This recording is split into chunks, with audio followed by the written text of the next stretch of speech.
Il est arrivé au siège du Fonds monétaire international à 13 h en heure locale, 18 h heure du Congo. Le FMI, une institution dont l'une des missions est de veiller à la stabilité du système monétaire international et de suivre l'évolution économique à l'échelle mondiale et nationale, tout en apportant une assistance financière aux pays confrontés aux problèmes de balance de paiement.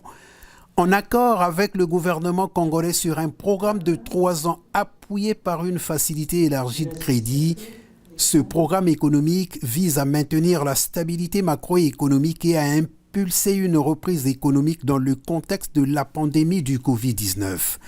En venant ici, le chef du gouvernement est venu faire avec les autorités de cette maison le point de l'évolution et de la mise en œuvre de ce programme conclu en novembre dernier, tout en traduisant au nom du président de la République la reconnaissance du gouvernement au FMI pour l'appui accordé. Au cours de la séance de travail qu'il a eue avec le directeur général adjoint Kenji Okamura, le Premier ministre Anatole Koliné-Makosso est revenu sur les différentes priorités du programme liées notamment à la viabilité de la dette, aux dépenses sociales et d'infrastructures telles que reprises dans le PND 2022-2026.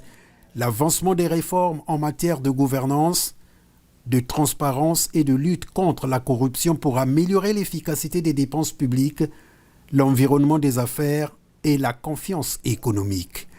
Anatole Koliné-Makosso a par ailleurs réitéré auprès du directeur général adjoint du FMI la détermination de son gouvernement à tout mettre en œuvre et à respecter ce programme.